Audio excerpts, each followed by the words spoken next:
Scott Sand Show. Oh my God, I have Nicole Mitchell dancing to the show theme song right now. I am in Nicole Mitchell's bedroom and she's dancing to my song. We're on Zoom, which you'll be able to watch at WSBD.com a little bit later today. This is such a weird, diverse show this afternoon. Stephen Jenkins of the band Third Eye Blind will be on with us after 5 today. We'll talk to the former acting director of the Department of Homeland Security about what's happening in Afghanistan. U.S. Senator Rob Portman in just a few minutes. But first, we're going to talk to one of the biggest stars of the OnlyFans.com website in the world. Nicole Mitchell is joining us on the Scott Sand Show. I never thought I would be in your... I wish I would have known we would be on Zoom. I would have dressed better. I would have trimmed my beard. I would have done something today, Nicole. This is amazing. Welcome to my bedroom. Welcome to my super professional dancing. It's so great to be here. You know, I want to get into this in just a second, but people will ask me why I'm spending so much time talking about the changes in terms of service to OnlyFans. But I got to tell you, the adult industry, the adult entertainment industry really is like a canary in the coal mine when it comes to free speech issues. So that's why I'm spending a lot of time talking about it. But I love you. You've been on our show before. We talked about your story. And I mean, you've got more than 200,000 followers on Instagram and millions of followers on OnlyFans, and you're consulting other OnlyFans content creators. Huge star in this world. And I follow you because, well, I mean, obviously, A, you're hot, but B, God, Nicole, I love your energy. Every morning, if I wake up and there's a story from you or a Facebook post, you have just so much positive energy that it gets my day going. Oh, thank you so much. It means so much to me. I love that I get to bring both. I love posting the hot photos, and I love using every character limit in Instagram in the posts because I have so much light and joy that I want to share with the world. So thank you for sharing that with me, Scott. So, I mean, these changes are a pretty big deal. Last time we talked, you were making like 6 figures a month on OnlyFans, and this is affecting your livelihood and millions of other content creators. Yeah, we're pretty nervous. I know a lot of people are feeling a lot of strong emotions. People are feeling betrayed. People are feeling abandoned. People are feeling like unsupported. We are the ones who built up OnlyFans. We are the ones who generated their revenue and turned it into what it is. And then without any warning, OnlyFans implements this change in their policy, and it directly affects our livelihood. So it's natural and understandable that so many content creators are freaking out, and it's super unfortunate. You know, OnlyFans is generating millions of dollars every month for their company and for their content creators. There's a lot of money exchanging hands. And I understand from a business standpoint, they're having trouble getting financial institutions to support them because there are a lot of banks for various reasons around the U.S. and around the world that don't want to deal with websites, with content providers that deal in explicit material.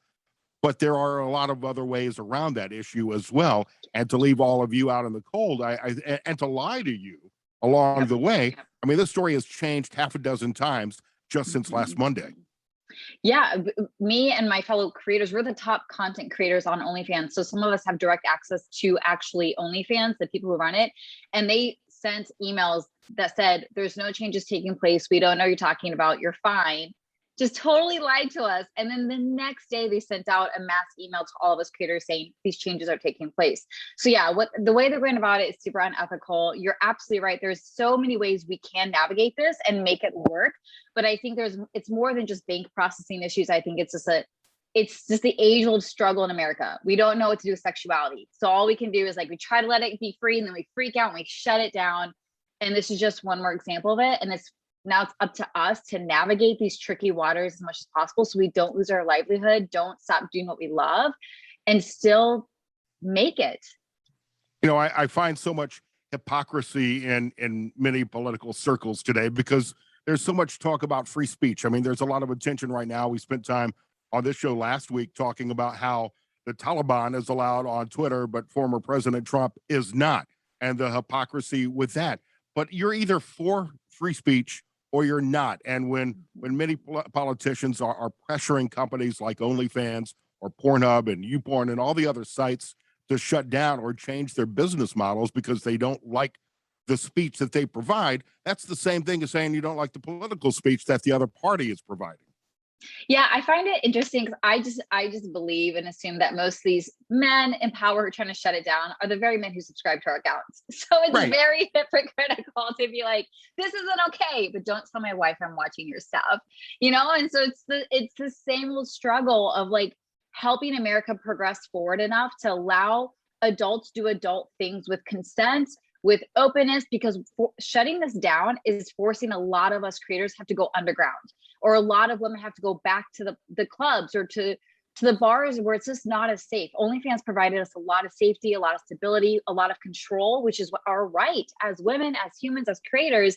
And now with them shutting this down, the adult component of it, now we're left with fewer options and more of us are more at risk. And we're talking single moms, we're talking low income moms, where this has been their bread and butter. And so it's just so unfortunate that these people in power don't actually care about the well-being of us creators and just about the bottom dollar or getting the votes that they want. It's so unfortunate. A lot of people talk about how the adult industry exploits women, and that may be the case in a lot of instances, but sites like OnlyFans.com have really, and this is a weird term to use, democratize the adult industry because you're able to provide the content you're willing to provide on the terms you want to set out. Yeah. Yes. There was no middleman, right? Now OnlyFans has become that middleman. That OnlyFans has become that manager that tells women what they're allowed to do or not do when, and it's so unfortunate because it did. OnlyFans, even the playing ground, we all got to create what we wanted, when we wanted, how we wanted, and now that's being taken from us. And I just think the exploitation is just a cover up for our motive. They're being greedy and grubby and selfish, and they want to make it look better than that. So we're gonna fight for women, but they're actually ruining our own livelihoods by doing this. And in many cases, I mean, you blame conservative politicians a lot of times, but in many cases, it's the same liberal politicians that are talking about about protecting women's rights that are the ones leading the charge to shut down adult sites and sites like OnlyFans and to run people like you out of business. Yep. Let us women lead the way. Like, right. If you really want women's rights to be protected, let women lead the way. We don't need a bunch of white men in power telling us how to do our rights, and let us share with you and show you how we're doing things. That's something I've loved about my big following. I get so many messages from people saying, I used to think so low of sex workers. I used to think you were all the same, or horrible people, or super broken. And you are showing a totally different narrative, and it's changed the way I view people like you. And that's what I want. I want people to realize we're not evil, we're not broken, we're not gross. We're fully embodied, fully expressed, fully happy humans who are happy to do consensual work with others and make the world a better place. And that's unfortunately just not being seen right now. Should I ever decide to run for public office, this interview, this conversation is on the public record that I'm completely supportive of the adult industry and workers like you who are providing great content. And I got to tell you, I mean, Nicole, you're doing such an amazing job on the side. We talked about this before of consulting other women, and I assume you probably have some guys who as clients as well, providing content. Hell, I want to hire you just as a life coach to motivate me to do a better job here at the radio station. Yes, this is what I love doing, Scott. I love helping people make more money doing what they love, whether that's OnlyFans or a radio DJ or this or that. There's all kinds of ways you can actually make more money, be more happy, be more fulfilled in your current role, or if you want to transition. And so I've loved supporting all these content creators. I love supporting entrepreneurs and business people and people like you, like in your zone of genius, creating and connecting and sharing. We need more people like you in the world doing the work that you do and making a lot of money. And that's one of my greatest joys, helping people do just that. We're talking to superstar Nicole Mitchell here on the Scott Sands Show. Nicole, tell everybody how they can find you online and what your alternative is. I mean, there are some other, I think it's called Foxy or Fansly or something like that a lot of content creators are going to. I mean, what's your plan and how can people find you?